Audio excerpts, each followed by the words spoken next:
오늘은 기독교가 꼭 해결해야 될 재해 문제를 다루면서 네 번째 탐심에 대한 얘기입니다. 탐심. 5살 난 아이가 혼자 놀다가 어떻게 된 건지 꽃병에 손을 넣는데 얘가 꽃병에서 손을 끄집어내지 못하는 겁니다. 그래서 얘가 깜짝 놀라갖고 우는 거예요. 그러니까 엄마가 달려와 보니까 이게 아이 손이 꽃병에 들어가더니 나오지 않는 겁니다. 그래서 빼려고 하는데 안 빠지는 겁니다. 어떻게 해야 됩니까?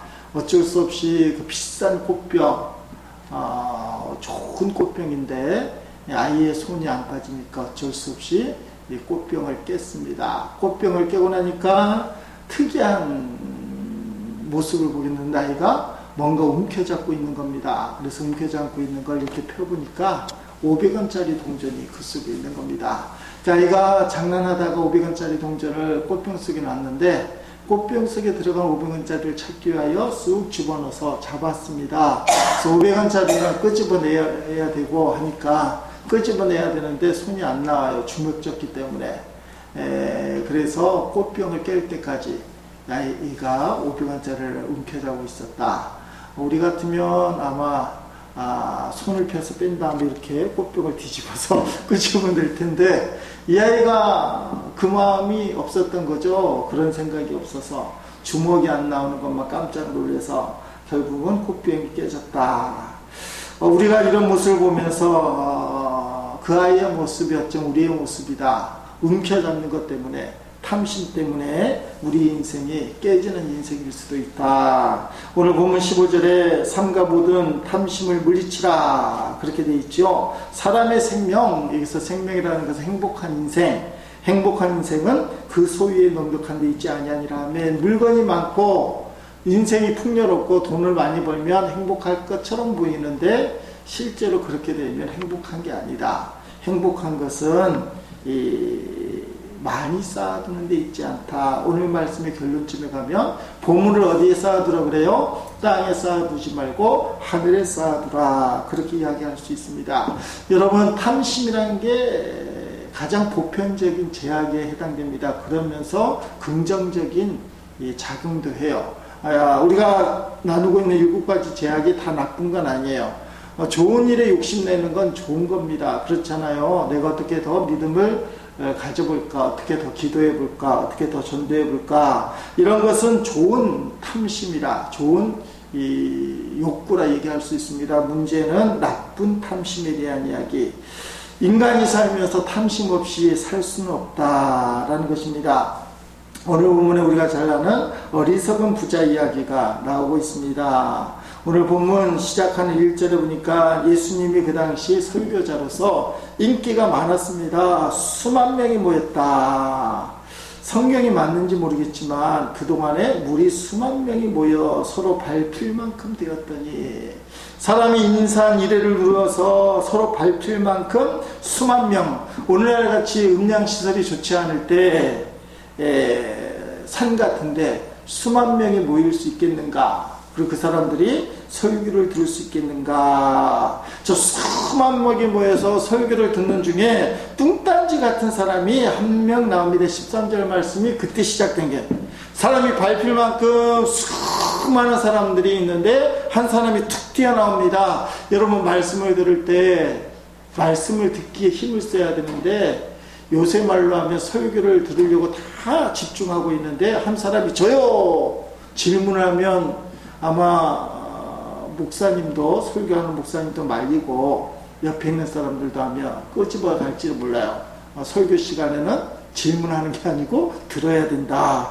그런데 오늘 본문에 보니까 사람이 밟힐 만큼 수만 명 모인 중에 그 중에 한 사람이 벌떡 일어난 것 같아요.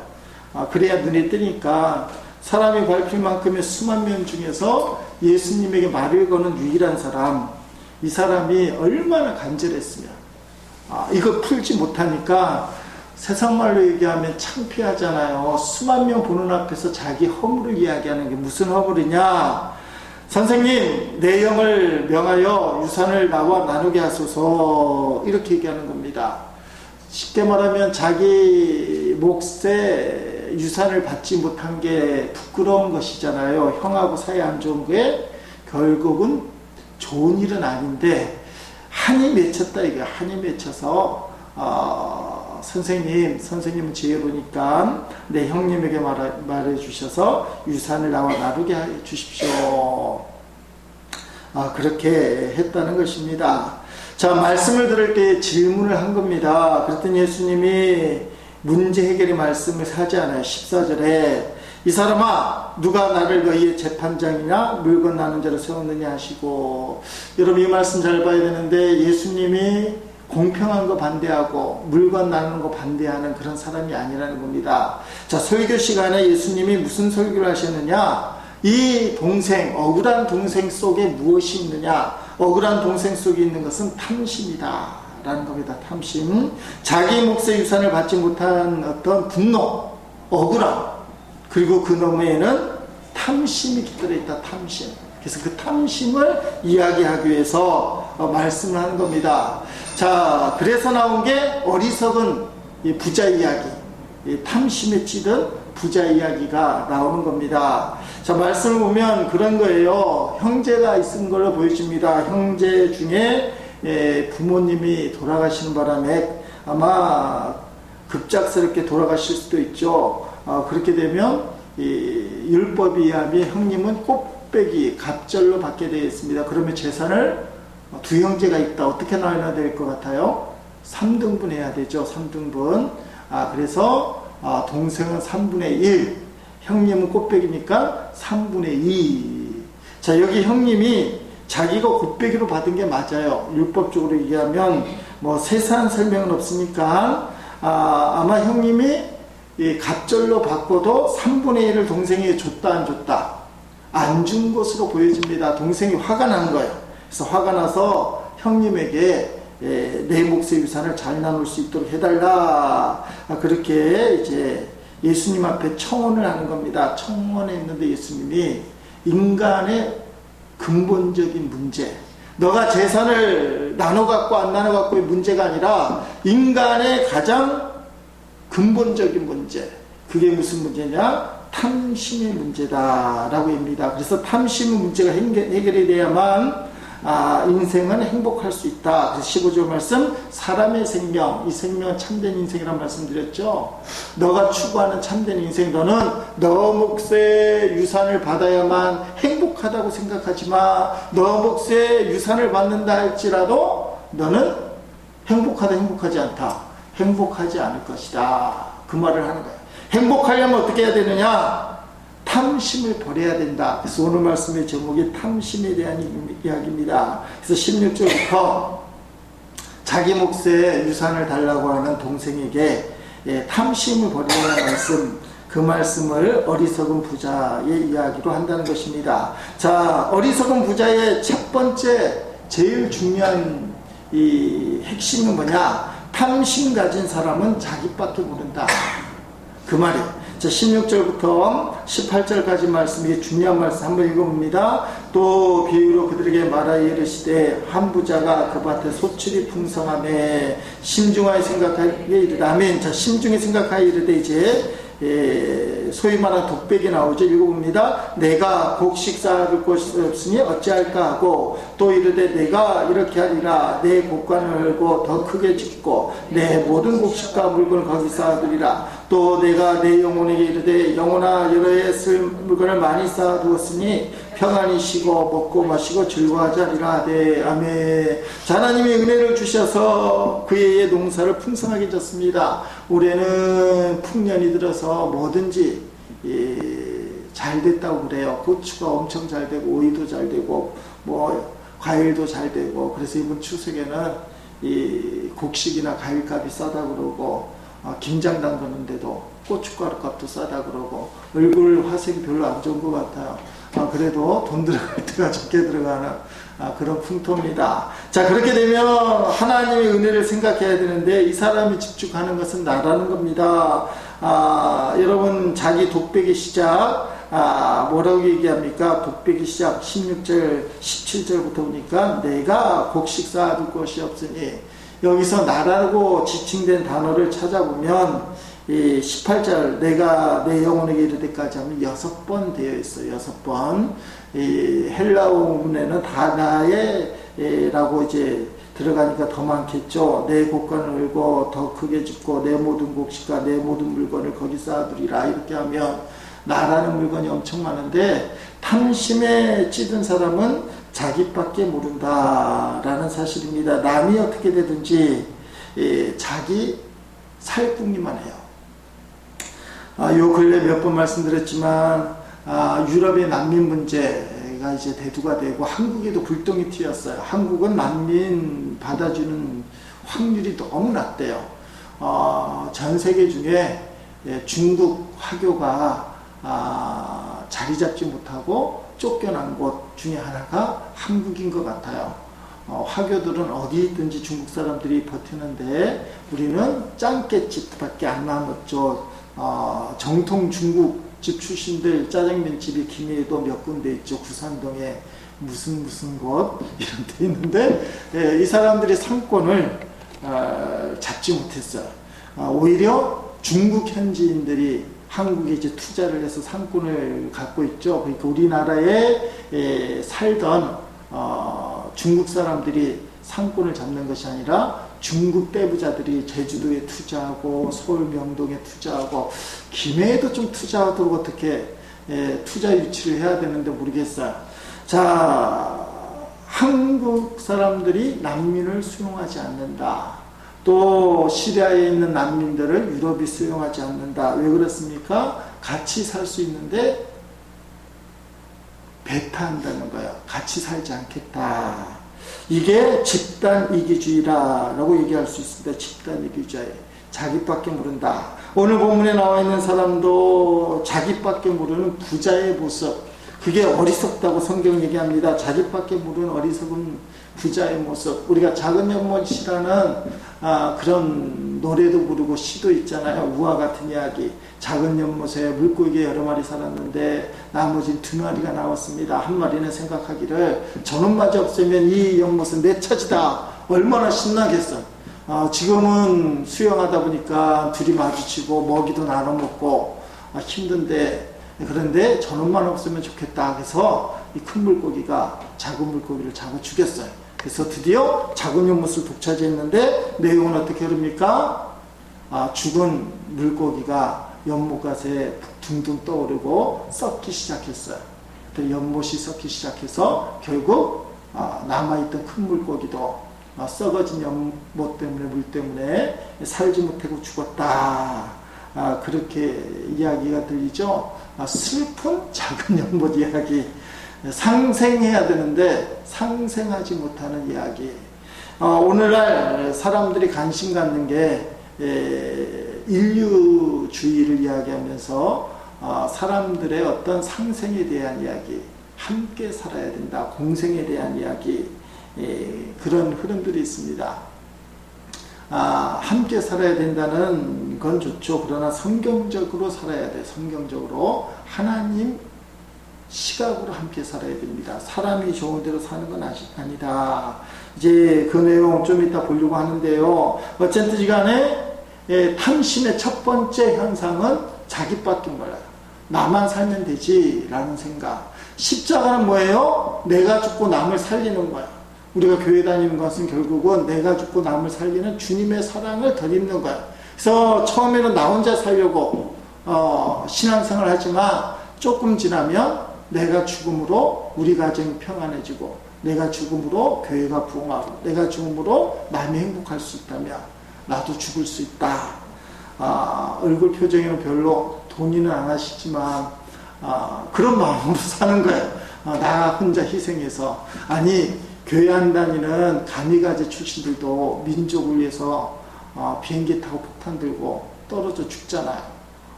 끔찍한 겁니다. 공산주의자들도 총살당하면서 공산주의 만세, 사상을 위해서 죽잖아요. 자, 기독교의 정신은 이기주의가 아니라 이타주의. 오늘 본문에 나와 있는 어리석은 부자의 첫 번째 현상, 탐심에 사로잡힌 사람의 현상은 이기주의, 자기밖에 몰라요. 자, 문제는 돈 많은 사람이 입니다. 오늘은 소출이 많아 넉넉한 사람, 부자에 대한 이야기지만 가난한 사람들도 자기밖에 모르는 사람이 있어요. 그 돈이 없어서 쩔쩔매는데 어떻게 보면 그 사람은 돈 벌려고 자기밖에 모르는 사람. 부자들 중에서도 그런 사람도 있죠. 남을 위해 베풀 줄 아는 사람. 이런 사람들이 있을 수 있어요. 반면에 가난함에도 불구하고 자기밖에 모르는 사람이 있을 수 있습니다. 이것이 탐심에서부터 비롯된다. 그 사람이 눈으로 보기에 현상적으로 부자냐 가난한 자가 아니라 영적으로 얘기하면 탐심에 사로잡혔다. 탐심은 죄악이죠. 죄를 짓는 일에 사로잡혔다. 그래서 자기밖에 모르는 그런 일이 됩니다. 자, 탐심의 현상, 탐심의 첫 번째 현상은 이웃을 향한 문이 콱 닫혀요. 이 부자가 혼자 부자가 되지는 않은 거죠. 소장농들이 있고 씨를 갖다 준 사람도 있을 것이고 함께 도와주는 사람들이 여럿 있을 것이라는 겁니다. 그럼에도 불구하고 오늘 본문에 어느 한 군데도 자신을 도와준 사람, 오죽하면 가족도 없어요. 자기밖에 모르는 사람, 가족과 사람들과의 관계를 끊어버리는 사람, 그래서 오직 물질에만 신경을 쓰는 사람. 여러분 19절 보십시오. 영혼을 생각해요. 내 영혼이 기대 영혼아 여러 횟수로 많이 쌓아두었으니 평안히 쉬고 먹고 마시고 즐거워하자. 가족과 함께 즐거워하지도 않아요. 내 영혼아. 자, 인생의 행복을 물질에 두고 있는데 이 물질에는 가족조차도 없어요. 좀 웃기는 얘기지만 남편이 로또 1등 됐대요. 한 10억. 얼굴이 이렇게 빛이 안 나는 건 10억 같은 것쯤이야. 별로 요새 집 한 채 10억쯤밖에 안 하죠. 10억 벌었는데 더 기가 막힌 사실은 부인이 몰랐다는 거야. 남편이 10억 로또 됐는데 부인이 몰랐다. 그게 가능한지 모르겠어요. 남편이 로또를 사고 10억이 당첨됐는데도 부인에게 안 들키게 그 돈을 간수하고 자기 혼자 쓰려다가 한참 있다가 들켰다. 이게 이 어리석은 부자의 특징이에요. 자기밖에 모르는 그 현상. 탐심의 첫 번째 현상은 자기밖에 모르고 자기밖에 모르게 되면 부부 사이에도 문이 탁 닫혀요. 형식적인 관계를 하는데 안 나눈다는 거예요. 이웃이 안 보이게 된다. 자, 말세에 되면 물질 때문에 인간관계가 다 깨진다는 겁니다. 돈 중심으로 돌아가요. 부부 사이에도 돈 중심. 요새 좋은 신랑감, 좋은 신부감의 첫 번째 특징이 뭐겠어요? 돈 많이 버는 사람, 그리고 건강한 사람. 돈이 일단은 기준에 올라가요. 그것도 첫 번째, 두 번째 기준에 해당되는 거죠. 착하고 성실한 사람은 별로 인기가 없어요. 못돼도 좋으니 돈만 많으면 좋겠다. 이게 성경적으로 문제가 있는 겁니다. 요한계시록 18장 말씀, 이동원 목사님 같은 경우는 18장에 나와 있는 바벨론의 이야기, 요한계시록 18장 4절에 이런 얘기가 나옵니다. 또 내가 들으니 하늘부터 다른 음성이 나서 이르되 내 백성아 거기서 나와 그의 죄에 참여하지 말고 그가 받을 재앙들을 받지 말라. 맨 마지막에 바벨론이라는 제국이 멸망당하는데 바벨론에 대한 해석은 뭡니까? 로마 시대라고 생각하는 때가 있었습니다. 그래서 로마가 바벨론일 것이다. 그렇게 이야기합니다. 또 어떤 사람은 캐톨릭, 천주교가 바벨론일 것이다 라고 생각하는데 시간이 없어서 요한계시록 18장 15절 19절 쭉 읽어보면 이런 표현들이 나옵니다. 15절에 바벨론을 말미암아 치부한 이 상품의 상인들이 그의 고통을 무사한 멀리 서서 울고 애통하며, 치부한 이 상품의 상인들, 돈 많이 버는 사람들, 이렇게 이야기하고 있습니다. 16절에 보면 화로다 큰 성이여 세마포옷과 자주옷과 붉은 옷을 입고 금과 보석과 진주로 꾸민 것인데, 이게 로마의 왕성한 모습, 천주교의 타락한 모습이라고 얘기하는데, 자본주의의 돈 중심에, 요새 가방도 3천만 원짜리 가방 차고 다니는 사람하고 3천 원짜리 가방 차고 다니는 사람이 갈라지잖아요. 그런 모습들. 그래서 어떤 학자들은 바벨론이 로마를 가리킨 것도 아니고 천주교를 가리킨 것도 아니고 타락한 자본주의, 지금 자본주의를 살고 있잖아요. 타락한 자본주의 현상, 물질 중심의 세계. 그러면서 아까 말한 4절에 사랑하는 하나님의 백성들의 말세에 거기서 나와 그의 죄에 참여하지 말고, 자본주의의 더러운 죄에 참여하지 말고, 돈 때문에 사람 죽이고 돈 때문에 인연이 무너지는 그것에 참여하지 말고 거기서 나오라.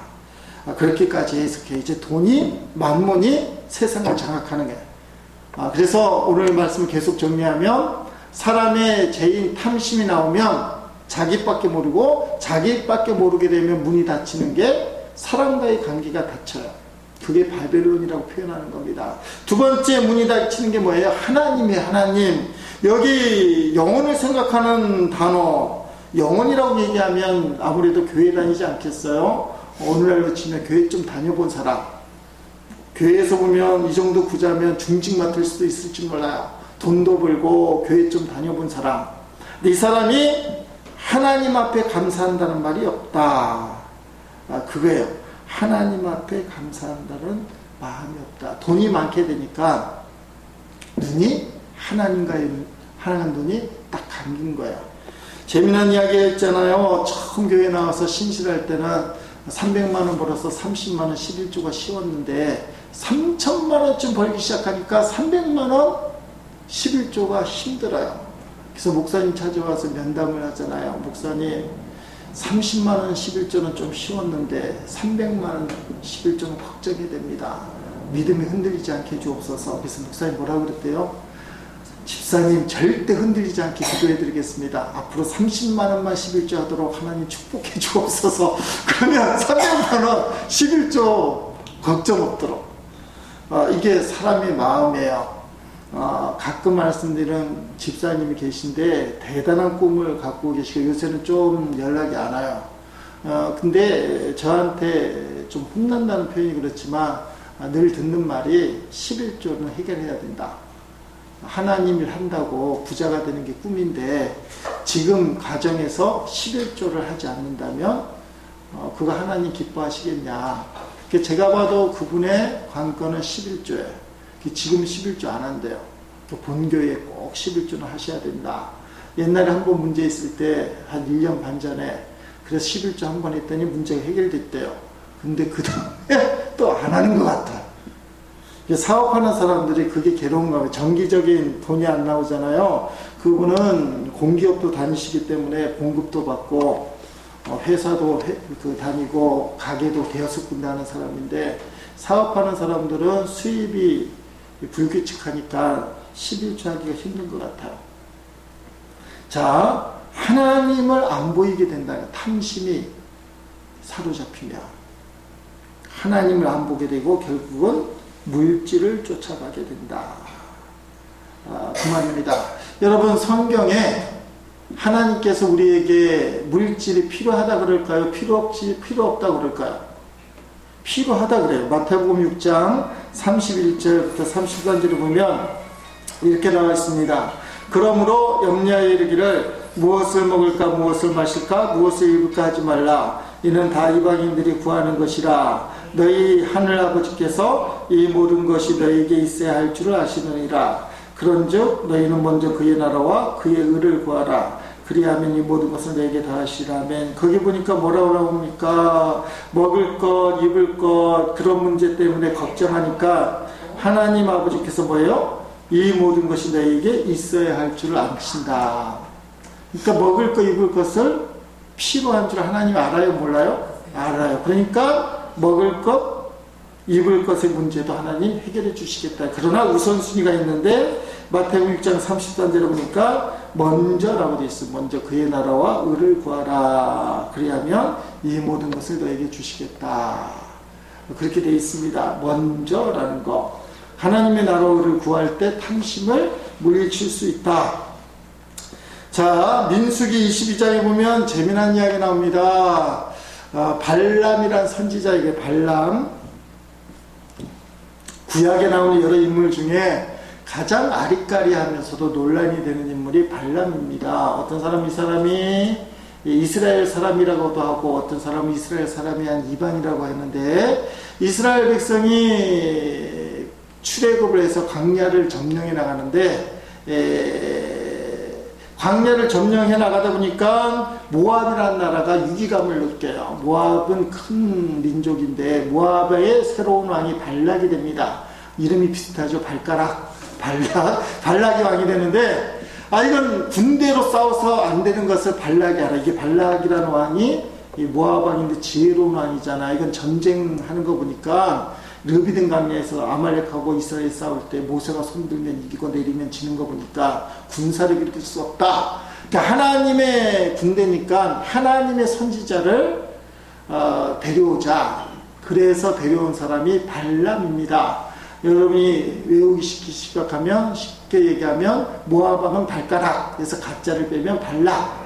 그리고 문제의 발람이라는 선지자, 어떤 사람은 하나님을 섬기는 선지자이기 때문에 이스라엘 사람이다 얘기하고, 성경을 읽어보면 그 뉘앙스는 좀 없어요. 그럼에도 불구하고 하나님의 신을 섬기는 선지자.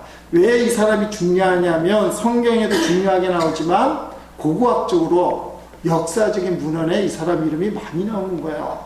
이 시대에 발람이라는 사람이 엄청난 영향력을 끼친 것처럼, 그러니까 성경에는 별로 아닌 것처럼 나오지만 성경 외의 역사에는 이스라엘 역사에 나오는 어떤 인물보다도 중요하게 역사 문헌에 실제로 등장하는 사람, 그러니까 발람이 큰 영향력을 갖춘 사람입니다. 그러니까 이 발람왕이, 모압 왕이 발람을 데려오는 거예요. 쉽게 말하면 그 시대의 가장 큰 선지자, 하나님을 섬긴다는 선지자. 이 발람이 제대로 된 선지자입니다. 난 하나님 시키지 않으면 안 된다. 발락이 발람을 데려오는 이유는 이스라엘을 물리치려고. 그래서 발람에게 발락왕이 요구하는 것은 이스라엘을 저주해달라. 그래서 이스라엘이 이 싸움에서 지게 해달라. 근데 발람이 아주 단호하게 얘기합니다. 난 하나님을 섬기는 종이기 때문에 하나님이 시키는 대로만 한다. 근데 매수당했어요. 마음이 흔들리다 보니까 낙이 새끼를 타고 가게 되는데, 낙이 새끼가 골목길을 지나가는데 안 지나가요. 채찍을 때려도 안 지나가요. 그래서 두둑이 막 팹니다. 아니, 네가 평상시에는 말 잘 들이 왜 안 가느냐? 그때 하나님이 나귀의 입을 열었다고 되어 있어요. 발람에게 따집니다. 내가 평상시에 당신 말을 안 들은 적 있습니까? 나귀가 사람 말을 하니까 이 발람이 깜짝 놀라서 말 안 들은 적은 없지. 왜 말을 안 들은지 아십니까? 얘기할 때 눈이 딱 뜨이는데 하나님의 군대 장관이 칼을 들고 발람을 치려고 준비하고 있어요. 그러니까 나귀가 영안이 열려서 그걸 보고는 안 가는 거예요. 근데 영안이 열리지 않은 발람은 왜 안 가냐고 나귀 새끼를 패는 거예요. 그때 발람이 눈이 뜨여서 군대 장관을 보고 그 앞에 무릎을 꿇고 잘못했다고 하는 거죠. 근데 군대 장관이 그 모습을 보면서 허락을 해줘요. 그래, 그렇게 가고 싶다면 가거라. 그게 참 애매한 거예요, 성경에. 그래서 발람이 갔는데, 민수기 23장에 보면 발락 왕이 데리고 온 이유가 이스라엘을 저주하라는 거니까 3번이나 저주하라고 시키는데 안 해요. 그 성경 그렇게 대충 마무리 져서 발람이 나쁜 짓 안 한 것처럼 보이는데 24장에 부올 사건이 터집니다. 그게 무슨 사건이냐면, 거룩한 하나님의 백성들이 이방 여자를 취해서 음란 행위를 하는 거예요. 하나님이 가나안 땅에 있는 사람들 또는 이방인들을 다 죽이라고 그랬거든요. 이방 민족들은 접촉하지 말고. 그 사건을 보면서 사람들이 성경상으로는 발람이 별 영향을 안 끼친 것처럼 보이지만 막대한 영향력을 끼쳤다고 해석을 하는 겁니다. 그래서 성경 다음에 보면 이스라엘의 영적으로 타락시킨 장본인이 누구냐? 발람을 지목해요. 발람. 그 당시에 큰 선지자. 여러분, 그 당시에 성경에 나와 있는 모세보다도 어떻게 보면 역사 문헌이 많이 나온 실존 인물인데, 발람이 초청받을 만큼 영적인 사람이에요. 이 사람이 말은 하나님이 시키는 대로 한다고 얘기해놓고는 발락왕이 돈을 주고 매수를 하다 보니까 그럼 한번 가볼까 할 때 영안이 닫혔다 열렸다. 닫혔어요. 누구는 열렸다. 나귀 새끼는 열렸다. 나귀 새끼가 보는 하나님의 군대 장군을 못 봐요. 이게 무슨 말이냐? 좀 위험한 얘기죠. 신령한 목사님인데 기도 많이 하는 목사님이고 유명한 목사님인데 이 사람이 잠깐 이 목사님이 돈에 사로잡혔다. 하나님은 안 보이고 뭐만 보인다? 돈만 보일 수 있다는 거야. 한순간에 무너질 수 있다. 그러니까 이 발람이 누군지 모르지만 하나님 섬긴다고 돼 있고 발락왕이 모셔갈 만큼 위대한 영향력을 행사하는 사람이고 말은 하나님이 시킨 대로만 한다고 하는 사람인데 매수당해서 끌려갈 때 끌려간다는 표현 갈 때 눈이 감겨버린 거야. 물질이 그만큼 무섭다는 겁니다. 난 가난하니까 물질 문제 난 초월했어. 그랬더가는 그렇게 얘기해놓고는 시장에 가서 콩나물값 100원 안 깎아준다고 난리를 피면서 막 싸운다. 그건 아니잖아요. 또 물질 문제는 삶의 현실적인 문제니까 사실은 피해가기 힘든 문제예요. 탐심의 문제. 자, 말씀을 정리해 봅니다. 오늘 어리석은 부자 이야기, 탐심이라는 탐심 그 사람 꽉 자로잡고 있으면 첫 번째 나타나는 현상은 자기밖에 몰라요. 자기밖에 모르는 그것 때문에 가족조차도 이웃에 대해서 문이 탁 막히고, 그리고 영적으로도 그 사람이 뛰어난 믿음을 가진 사람일지 몰라도 돈에 사로잡혔을 때 그때 하나님이 보이지 않는다. 가끔 얘기하잖아요. 옛날 돈은 뭐 상평통전 이런 엽전들은 가운데 분명히 뚫려 있어서 돈이 눈을 탁 가려도 돈 사이로 사람을 봤는데 요새는 구멍이 없어요. 돈독이 어리고 돈이 눈에 막히면 사람도 안 보이고 하나님도 안 보인다. 그렇게 얘기할 수 있습니다. 야고보서 1장 15절에 이런 말씀이 있습니다. 욕심이 인탕한 적 제가 낳고 죄를 낳고 제가 장사 사망을 낳느니라면. 자, 탐욕에 사로잡혀 계속 살면 그 사람은 결국 구원을 받지 못한다. 어떻게 해결할 것인가? 내가 갖고 있는 어리석은 부자의 비유에서 보면 내가 갖고 있는 축복이 내 것이 아니다. 누가 주신 거예요? 하나님이 주셨다. 그리고 두 번째 방법이 있다면 우리가 보물을 땅에 쌓아둬야 돼요? 하늘에 쌓아둬야 돼요? 하늘에 쌓아두라. 마태복음 7장 19절 21절에 나오죠. 너의 보물을 하늘에 쌓아두라. 거기는 쫑벌레도 없기 때문에 썩을 법이 없다. 하늘에 보물을 쌓아두는 자가 되라. 이 말은 뭐예요? 신령한 삶을 살라. 아까 주님이 분명히 얘기했습니다. 마태복음 6장에 필요한 줄 알아. 하나님 아버지가. 그래서 필요한 거는 누가 주신다는 거예요? 하나님이 주셔요. 문제가 뭐예요? 우리의 필요한 거 알아요. 우리의 내가 중요하다는 자존심 또는 내 삶이 필요하고 내 삶이 존중받아야 된다는 거 하나님 다 안다 이 말이에요. 근데 문제가 뭐냐? 자기밖에 모를 때는 탄심이라는 거예요. 내 삶이 중요한 거 알지만 내 삶을 핑계로 하나님을 보는 눈이 막히고 이웃을 향한 손길을 걷어버린다면 그건 무슨 핑계를 대더라도 그것은 탐심에 사로잡힌 자. 그렇게 얘기할 수 있습니다. 하나님은 우리의 필요를 아시기 때문에 먼저 그의 나라와 의를 구하면 주시는 분이다. 그런 믿음으로 살면 물질에 사로잡히지 말고 우리가 하늘나라의 보물을 쌓아둘 수 있는 그런 삶을 살아야 된다는 것이죠. 마더 테레사 이야기 유명하죠. 지금은 소천하셨죠. 이 마더 테레사가 미국에 가서 강연을 할 때 그때 유명한 부자가 마더 테레사를 찾아왔습니다. 제가 뭘 도와드릴까요? 그렇게 물어봤어요. 그랬더니 마더 테레사가 해맑게 웃으면서, 실제로 해맑게 웃는지 모르지만 그 부자를 향해서 아이고 됐습니다. 저에게 필요한 것이 있다면 딱 한 가지 있는데 예수님 뿐입니다. 유명한 대답을 했어요. 그 엄청난 부자가 이 마더 테레사를 돕고 싶어서 돈으로 도와줄 생각으로 제일 급한 게 뭐냐? 지금 당장 필요한 게 뭐냐? 1순위가 뭐냐? 내가 그거 도와줄게요. 이 마음으로 얘기를 했는데 마더 테레사는 돈이 필요 없다는 거예요. 예수님이 필요합니다. 그 당신 안에 계신 예수님이 시키는 대로 하세요. 그 말에 어떤 거 하나 목적을 얘기하는 것이 아니라 예수 그리스도가 필요합니다. 어떻게 보면 이것이 예수님 한 분만으로 만족할 수 있는 삶, 돈을 초월할 수 있는 삶, 그런 삶일 수 있습니다. 다시 한번 말씀을 정리하면 탐심은 죄인데 탐심의 첫 번째 현상은 자기밖에 모른다. 나밖에 모른다는 거죠. 하나님은 우리가 어떻게 살아야 될지 압니다.